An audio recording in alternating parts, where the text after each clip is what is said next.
देखो दोनों तरफ से मार पड़ती है, समझना पड़ेगा परमार्थ के पथिक को।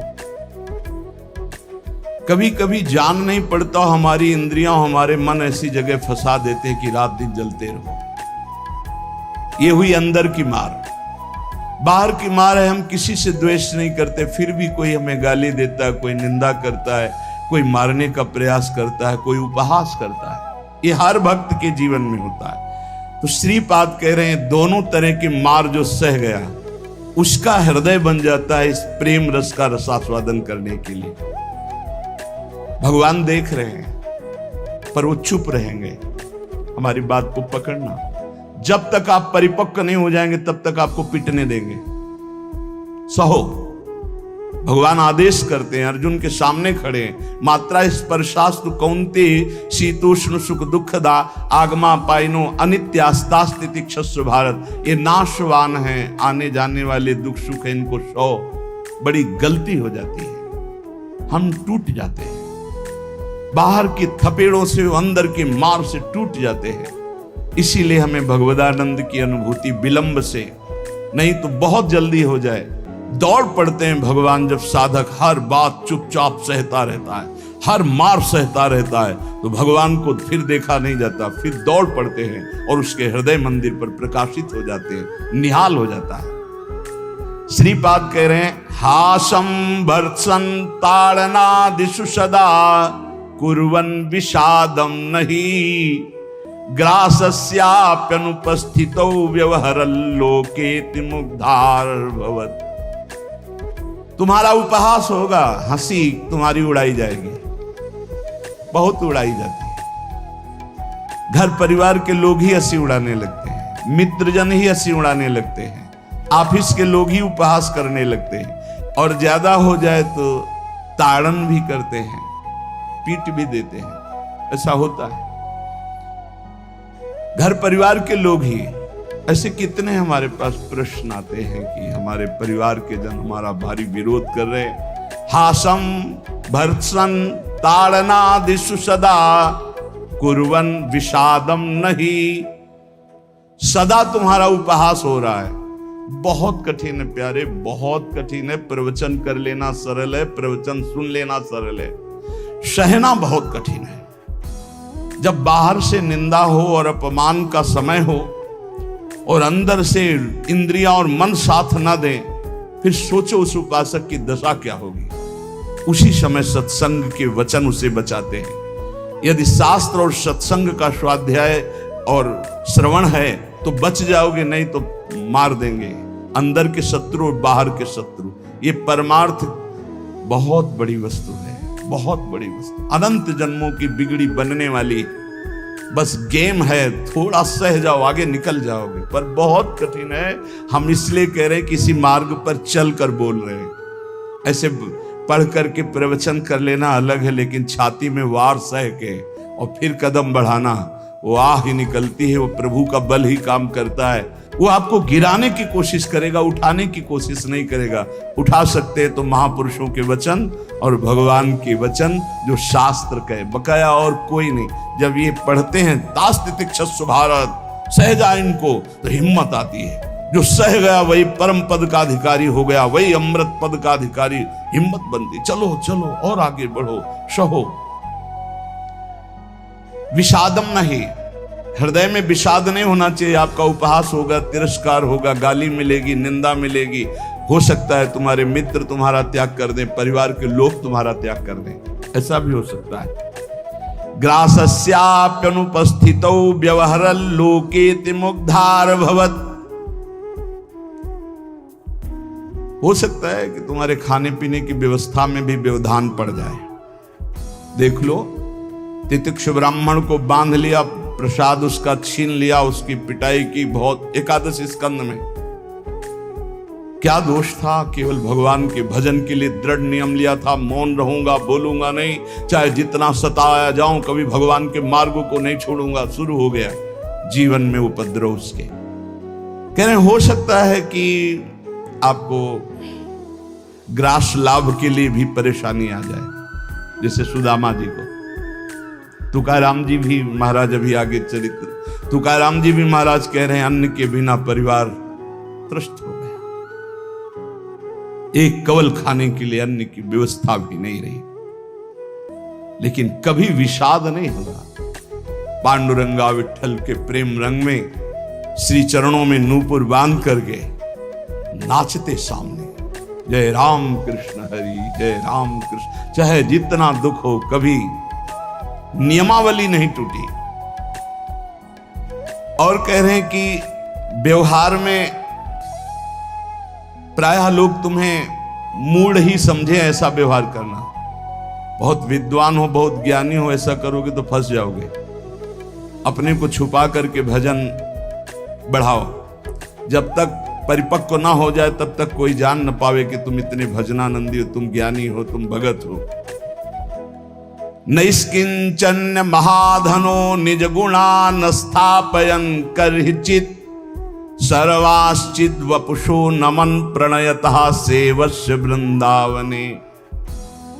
अकिंचनों के परम धन श्री भगवान होते हैं। अपने गुणों का प्रकाश मत करो, बालवत रहो, दूसरे के द्वारा किया हुआ तिरस्कार, अपमान, निंदा, उपहास सह जाओ। हो सकता है तुम्हारी परिस्थिति ऐसी बिगड़ जाए कि भोजन आदि की भी व्यवस्था नहीं, पर चिंता मत करना, पूरा जगत तुम्हें नमस्कार करेगा, ऐसी स्थिति जागृत होगी। ये बात आखिरी परिणाम को जो देखता है वो दौड़ता चला जाता है परमार्थ में। जो वर्तमान में शरीर की व्यवस्था देखता है वो हार जाता है। श्री तुकाराम जी महाराज कह रहे, जब शास्त्र ऐसा कहते हैं, बड़े बड़े संत कहते हैं कि जीव ब्रह्म ही है, बहुत ध्यान से सुनना, बहुत बड़े महापुरुष के वचन हैं। बहुत माल मिल जाएगा परमार्थ में चलने के लिए, बहुत बहुत माला माल हो जाओगे अगर पकड़ लोगे। तुका मन राखो अंकुश अधीन, प्रतिदिन नवीन जागरण, एकांत में बैठ शुद्ध करो चित्त, सो सुख अनंत पार नाही, आय के ही में रहेंगे गोपाल, साधन सुफल घर बैठे। घर बैठे भगवत प्राप्ति का उपाय कह रहे हैं। शास्त्रों में लिखा है, संतों ने कहा है, जीव ही ब्रह्म है, ब्रह्म ही शरीर भाव को प्राप्त होने के कारण जीव कहा गया। बिल्कुल अकाट्य शब्द है, इसमें कोई संशय नहीं। जीव शिवा, शिव जीवा। जो शिव है सब में विराजमान है, वही तत्व है। वो अपने स्वरूप को भूल गया, शिवहम, और इस देह भाव को प्राप्त हो गया तो जीवत्व तो उसके आगे जीव कह दिया गया। जैसे कई बार एक बिल्कुल ग्रामीण भाषा में इस बात का उदाहरण दिया कि जीव क्यों कहा गया। जैसे हम देखते हैं कि एक आदमी रिक्शा चलाता है, उसको बोलो रिक्शा, वो खड़ा हो जाएगा। वो क्या रिक्शा है क्या? नहीं। ये भी नहीं कहा ए रिक्शा चालक, ऐसा भी नहीं कहा, रिक्शा, वो खड़ा हो गया। क्यों? वो तदात्म है रिक्शा में। फिर कुछ दिन बाद वो पैसा बढ़ता है, टैक्सी खरीद लेता है। अब उसको बोलो रिक्शा, नहीं खड़ा होगा, टैक्सी, खड़ा हो गया। क्यों? अब वो टैक्सी में तदात्म है। वो टैक्सी नहीं है पर टैक्सी में तदात्म। ऐसे ही शरीर पांच भौतिक है, स्त्री पुरुष इस शरीर का संबोधन है, उत्तम अधम इस शरीर को लेकर के है। वो सच्चिदानंद तत्व एक निर्विकार अनंत घड़ों में एक ही प्रकाशित हो रहा है। जब जीव, श्री तुकाराम जी महाराज कहते हैं, बहुत आनंद का विषय ये साधक के लिए, जब जीव ब्रह्म ही है, ब्रह्म से भिन्न नहीं है, यदि ये संत वचन सत्य हैं, शास्त्र सिद्धांत सत्य है, संतों का अनुभव सत्य है, तो ये सबको प्रतीत क्यों नहीं हो रहा कि सब ब्रह्मानंद स्वरूप हैं? क्यों नहीं प्रतीत हो रहा? बहुत सुंदर बात है। भगवान सर्वगत हैं, सब में हैं, समरूप हैं, बराबर, कमी बेसी नहीं कि चींटी में छोटा भगवान है, हाथी में बड़ा भगवान है। वो आत्म तत्व देवता में, ब्रह्मा में, चींटी में, हाथी में, सब में समान है। और जो ऐसा देखता है वही ज्ञानी है। विद्या विनय संपन्ने ब्राह्मणे गवि हस्तनी स्वनी चौपाके च पंडिता समदर्शिना। जो विद्या विनय संपन्न ब्राह्मण में, गाय में, हाथी में, कुत्ते में, चांडाल में एक ही परमात्मा तत्व को देखता है, वही परम ज्ञानी महात्मा पंडित कहा जाता है। पंडिता समदर्शिना। वो परमात्मा सम है, सर्वगत है, सबके हृदय में है, सब भूतों में है, अर्थात सब जीवों में है। वो सर्वभूतांतरात्मा कहा गया है, वह सर्वव्यापी कहा गया है, वह सर्व साक्षी कहा गया है। वो जल में है, वो थल में है, वो काष्ठ में है, वो पाषाण में है। कोई जगह खाली नहीं जहां भगवान ना हो। फिर तुम क्यों नहीं देख पा रहे हो कि भगवान है? इतना सुलभ परमात्मा सर्वत्र है, फिर तुम अनुभव क्यों नहीं कर पा रहे? तुकाराम जी प्रश्न कर रहे हैं, तुम क्यों नहीं अनुभव कर पा रहे हो? वह परमात्मा अखंड आनंद स्वरूप है, वह परम पवित्र है, रम्य है। तो तुम सुख के लिए भोगों में क्यों घूम रहे हो? अखंड सुख परमात्मा स्वरूप को क्यों अनुभव नहीं कर रहे हो? सब जीव क्यों नहीं दौड़ पड़ते भगवान की तरफ? जब सुख सिंधु भगवान है तो झूठे सुख माया की तरफ लग के क्यों नहीं दौड़ पड़ते? कौड़ी कौड़ी के लिए रात दिन मरा करते हैं, कहीं भी सुखानुभूति नहीं, चिंता शोक भय अशांति। इस संसार से किनारा काट के क्यों नहीं भगवान को प्राप्त कर लेते? ये भाव नदी बड़ी दुस्तर है, मोह माया रूपी, विषय वासना रूपी ऐसा जल भरा है कि इसको काट कर निकल पाना बड़ा कठिन है। संसार इसी दुख में गोते खा रहा है। सुख समुद्र भगवान में क्यों नहीं? जबकि सबके हृदय में, सबके समीप है, सबके साक्षी, सब रूपों में है, और वही आनंद स्वरूप है, और उन्हीं की हम खोज कर रहे हैं, आनंद समुद्र की। पर क्यों नहीं इस संसार से राग हटा के क्यों नहीं परमात्मा का भजन करते? श्री तुकाराम जी कहते हैं यही सबसे बड़ा आश्चर्य है माया का।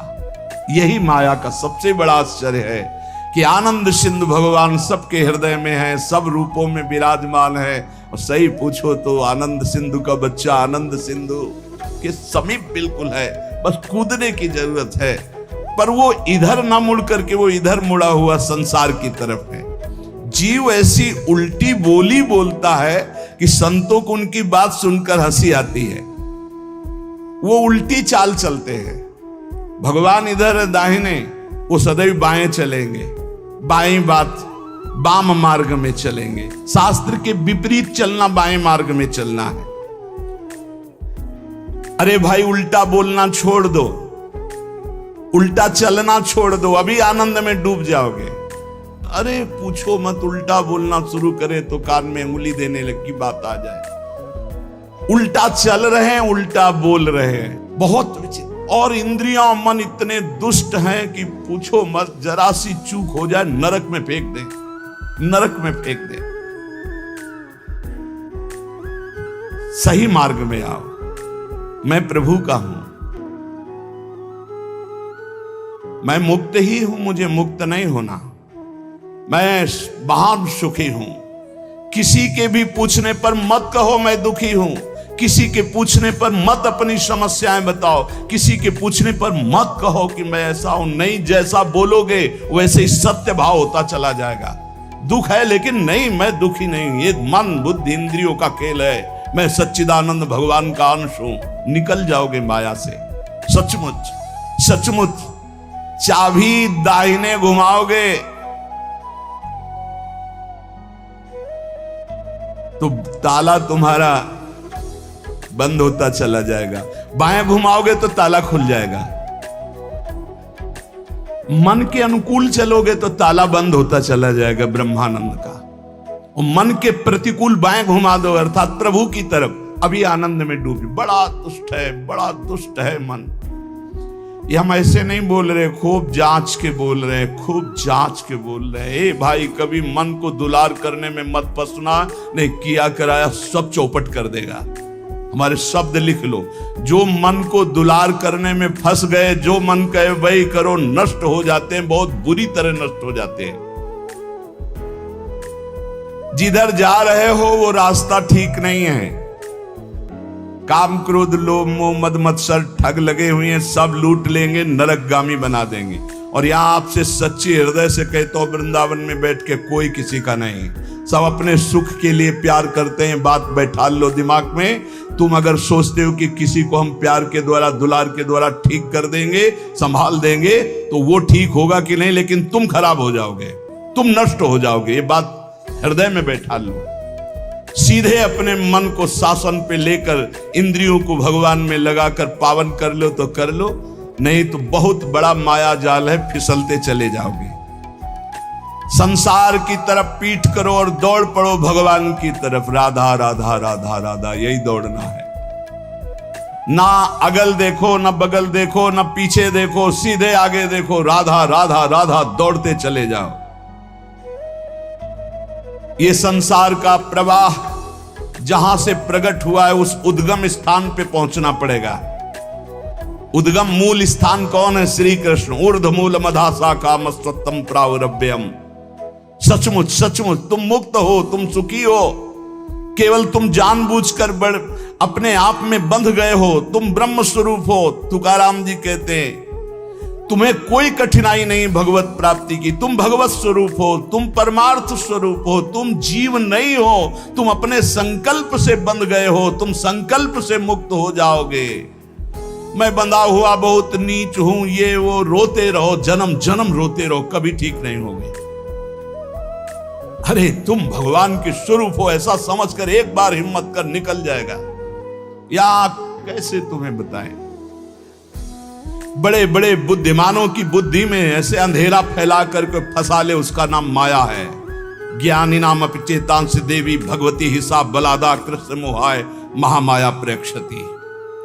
कभी भी मन और इंद्रियों के पोषण की वृत्ति साधक न रख ले, नहीं तो बहुत उसे पछताना पड़ेगा। कोई उपाय नहीं होता जब बुद्धिमान फंसता है। ध्यान रखना, गंवार फंसता है तो उसको उपाय में भगवान दे देते हैं, लेकिन जब बुद्धिमान फंसता है तो उपाय नहीं देते हैं, सारे उपाय हटा लेते हैं। अब देख अपनी बुद्धि का बल। तब जब चिल्ला के रोता है नाथ, तब कहते हैं ये रास्ता है, निकल, अब मेरी बात मान जा। उपासक तभी फंसता है जब हरि गुरु की आज्ञा का उल्लंघन करता, नहीं कोई फंसा नहीं सकता। ध्यान रखना, पाप पुण्य, विधि निषेध, बंधन मोक्ष, जन्म मरण, इनके चक्र में यदि पिसना है तो पिसो, जाओ संसार के मार्ग में। नहीं तो भाग भाग भगवान की तरफ भाग। अभी समय है, मृत्यु के पहले पहले परमार्थ की यात्रा पूर्ण कर ले, नहीं तो पछताना पड़ेगा। जैसे तोता अपने पैरों को ढीला कर दे, छोड़ दे तो उड़ जाए, वो नलिनी में जो फंसा हुआ है। बंदर चने छुहारे का लोभ छोड़ दे तो सुराही से हाथ निकल जाए, ऐसे ही यदि तू भोगों का लोभ छोड़ दे तो शरीर से मुक्त हो जाए, तोते की तरह तू उड़ जाएगा। अहम और मम ये दो हैं जो तुझे बांधे हुए हैं। देह भाव में पुरुष, मम ये मेरा परिवार, मेरा रुपया पैसा, मेरा सब, यही दो बांधे हुए हैं। तू इस संकल्प को अगर छोड़ पाए, अहम और मम को, तो तू उसी क्षण ब्रह्म रूप है, ब्रह्म रूप है। कौन किसको बांधे है? तुकाराम जी कह रहे, कौन किसको छुड़ाता है? अरे सब संकल्प की माया है। तेरा संकल्प तुझे बांधे, एको हम बहुत श्यामा, और तेरा संकल्प ही तुझे मुक्त कर देगा। बहुत श्यामा से एको हम। ये मन जैसा संकल्प करता है वैसा ही वो बन जाता है। बहुत सुंदर प्रसंग है साधक के लिए। ये मन जैसा संकल्प कर, मैं कामी, उसी समय मन काम हो गया। संकल्प, कल्पना, संसार, वासना, वृत्ति, मन, माया, ये 7 पर्यायवाची शब्द हैं एक माया के। मन, कल्पना, सारा संसार, वासना, वृत्ति, माया, ये सब एक ही पर्यायवाची शब्द है, इसी का नाम माया है। मन में दौड़ रहे हैं, जहां मन जैसे गया, कल्पनाओं में घूम रहे हैं, जिसे कहा जाता है बहुत ज्यादा सोचना, कल्पना करना, ओवर थिंकिंग। संकल्पों में ऐसा कर लूंगा, ऐसा कर लिया है, ऐसा आगे हो जाएगा, वासना, ये भोगा, ये भोग लूंगा, वृत्ति हर समय रुपया पैसा संसार का चिंतन, मन संकल्प विकल्प करता रहता है। यही मैं मोर तय तोर, यही एक शब्द है बंधन। यही सब पर्यायवाची शब्दों में इनको कहा गया, संकल्प, कल्पना, संसार, वासना, वृत्ति, मन, माया, लेकिन ये एक ही है। जीव स्वयं से बंधा है, उसे स्वयं से छूटना होगा, कोई छुटा नहीं सकता। केवल उपदेश दिया जा सकता है, साधन बताया जा सकता है, लेकिन चलना तो आपको ही होगा। अहमता और ममता ये दो हैं जिनसे तुमने स्वयं को बांध रखा है। इनको स्वयं से तुम्हें काटना होगा, तभी तुम मुक्त होगे। जे ही तुम्हारे संकल्प भस्म हुए, उसी समय तुम ब्रह्म स्वरूप प्रकाशित हो जाओगे। जैसे उज्जवल सोने का मल नष्ट होता है तो दमकने लगता है, ऐसे ही ब्रह्म स्वरूप आपका प्रकाशित हो जाएगा जिस समय आप भोगों का संकल्प त्याग देंगे। कामना, कल्पना, यही मोक्ष में बाधा पहुंचा रहे। कामना, कल्पना, वासना, मन तुम्हारा संकल्प। असद्दधाना पुरुषा धर्म सस्यास्य परंतप, अप्राप्य माम निवर्तन्ते मृत्यु संसार वर्तमनि। यदि मेरी बात पर श्रद्धा कर ले तो इसी क्षण मुक्त हो सकता है। वर्ष, 2 वर्ष, महीना, 2 महीना नहीं, कोई संकल्प नहीं, कोई कामना नहीं, प्रभु के सिवा कोई चिंतन नहीं। अब मेरा लक्ष्य भगवत प्राप्ति, अपने स्वरूप में स्थित होना। जीव की अगर ऐसी श्रद्धा हो जाए मेरे वचनों पर तो अभी भगवत प्राप्ति हो जाए, क्योंकि भगवत स्वरूप है पर श्रद्धा होती नहीं ऐसी, इसलिए उसे इतना प्रपंच झेलना पड़ता है। अगर संत महापुरुषों, गुरुजनों, शास्त्रों पर श्रद्धा हो जाए तो बहुत जल्दी भगवत प्राप्ति हो जाए। लोग स्तुति गान करने लगते हैं तो ये 5 उसे फंसा लेते हैं, शब्द, स्पर्श, रूप, रस, गंध। श्री तुकाराम जी कहते कैसे अब शब्द फंसाते हैं उसे। पहला शब्द है ना, शब्द, स्पर्श, रूप, रस, गंध, तो शब्द फंसाते हैं। माया के द्वारा भेजे हुए लोग आने लगते हैं, माया के द्वारा। भगवान के द्वारा क्यों नहीं कहते? क्योंकि भगवान के द्वारा प्रेमी भक्तों का मिलन होता है, मायावियों का नहीं। माया के द्वारा भेजे लोग आने लगते हैं और वो स्तुति गान करने लगते हैं। आपका तो अवतार हुआ है मेरे उद्धार के लिए, आप तो साक्षात स्वयंभू भगवान हैं, न जाने क्या क्या, न जाने क्या।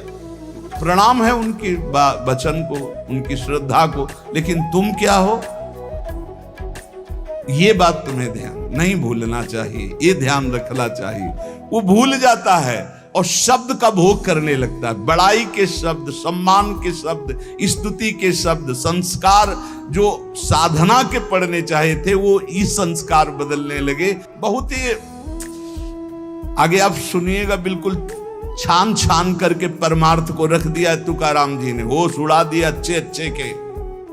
श्री तुकाराम जी कहते सीधे साधे भोले भाले आसपास लोग जमा होने लगे, स्तुति करने लगे, जय हो तुम्हारा तो अवतार हमारे लिए हुआ है। लिखे हैं तुम्हारा तो अवतार हमारे लिए हुआ है, बस आडंबर की चादर ओढ़ना प्रारंभ हो गई। अब जो एकांतिक भजन, अंदर चिंतन, भगवत प्राप्ति, आराधना, वो तो सब गोल। अब शब्द ने मार दिया, शब्द में फंस गए।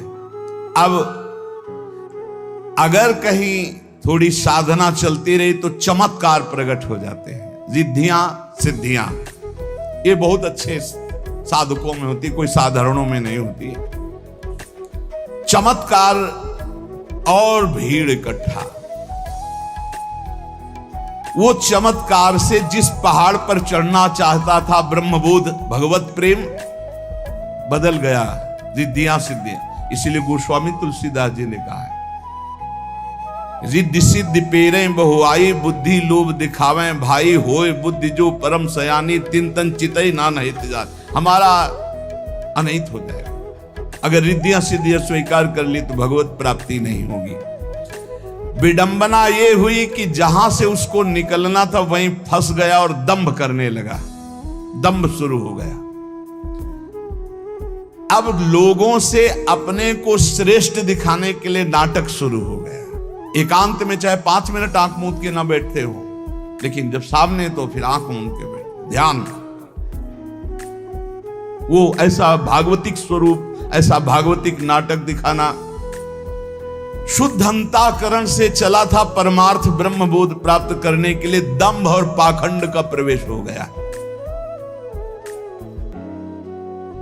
तुकाराम जी कहते हैं, मैंने कितनों को गहरा करके ऊपर से नीचे गिरते छाचित्त देखा है, इस माया ने गिराया है। हम बात करते हैं उन सावधान साधकों के लिए जो भगवत प्राप्ति के लिए चल रहे हैं, बहुत चलनी लगा करके एकदम, एक भी जैसे दाना दाना एकदम चमकता हुआ, कोई कूड़ा करकट नहीं, ऐसी वस्तु दे रहे हैं श्री तुकाराम जी। हम उन सावधान साधकों के लिए बात कर रहे हैं जो केवल पंडरीनाथ भगवान को प्राप्त करना चाहते, भगवान श्री हरि को प्राप्त करना चाहते हैं। हम उन संसारिकों की बात नहीं कर रहे जो पाखंड और दंभ का नाटक रच कर केवल अपनी वासनाओं की पूर्ति करते हैं। वो अनेक प्रकार से धोखा दूसरों को नहीं, अपने आप को दे रहे हैं। साधक के लिए सबसे पहला कर्तव्य है कि अपने वैराग्य में कोई भी रोग ना होने पावे। देह सुख की लालच, इंद्रिय सुख की लालच, मान प्रतिष्ठा की लालच, ये वैराग्य में रोग है। त्याग केला पूज्यते कारणे, सत्संग सोडूनि पूजा घेणे, शिष्य ममता धरो निराहणे, है वैराग्य राजस। पूज्य होने का कभी भावना नहीं पावे, बिल्कुल चलने लगा के बात कर रहे हैं। जो साधु गुरुजनों का संग छोड़कर, सत्संग छोड़कर अपनी पूजा कराने में लग जाते हैं, नाना प्रकार के विधानों से अपने पैर पूजवाना, अपनी वासनाओं की पूर्ति करना, उनका वैराग्य हवा हो जाता है। विषय भोग इच्छा जिस वैराग्य से निर्मूल होती है उसी को वैराग्य कहते हैं। प्रारब्ध की धज्जियां उड़ा दे उसे वैराग्य कहते हैं। प्रारब्ध से सुख और दुख आता है, ना सुख और ना दुख, सुख दुख समय कृत्वा लाभा लाभो जया जयो, कदम आगे बढ़ाता चला जा रहा है, ना हार की परवाह, ना जीत की, ना लाभ की, ना हान की, ना सुख की, ना दुख की, सत्य मार्ग पर कदम बढ़ाता चला जा रहा है। देखो भाई, साधना का फल है, बहुत सुंदर शब्द है, साधना का फल है भोगों से, संसार से, शरीर संबंधियों से मन का निसंग हो जाना, मन का निसंग हो जाना, ये होता है शुद्ध वैराग्य से। विषय भोग, लोक प्रतिष्ठा, ये दुर्भाग्य से प्राप्त होते हैं। दुर्भाग्य से, जिनका दुर्भाग्य है उनको लोक प्रतिष्ठा, लोक मान्यता, विषय भोग अच्छे लगने लगते हैं। प्राप्त तो दोनों को होता है, घोर वैरागी को भी और विषयी को भी, लेकिन वैरागी को अच्छा नहीं लगता, वो निकल जाता है और विषयी उसी में आसक्त होकर सुख भोगने लगता है। शब्द, स्पर्श, रूप, रस, गंध, ये पांचों किस प्रकार से साधक को ठगते हैं, श्री तुकाराम जी बड़ी सावधानी से बताते हैं। ये यश गीत गाने वालों से बचना चाहिए, शब्द में फंसाते हैं। अरे बचो भाई बचो, अवतार बचो, अवतार तो अवतार है। छठी के दिन, छठवें दिन, छठी जब होती है, अगर मच्छर बैठ जाए तो उसके हटाने की सामर्थ्य नहीं होती। और जब अवतार हुआ तो 6 कोस में उसका शरीर गिरा था, 6 कोस में। पूतना का छठी के दिन, पूतना ऐसी राक्षसी थी, देवता भी थर्राते थे। इसे अवतार कहते हैं कि छठी के दिन, छठवें दिन 6 कोस शरीर वाली राक्षसी पूतना का भगवान ने उद्धार कर दिया। वो स्तन में हलाहल जहर लगा के आई थी और भगवान ने ऐसा नहीं कि पिया नहीं, डट के पिया। भाव को भाव कैसे भोग तो मेरा लगा रही है, पहली गति पूतना को भगवान ने दी, किसी भी भाव से सही, ये कार्य तो मां करती है ना, दुग्ध पान कराना। आ तो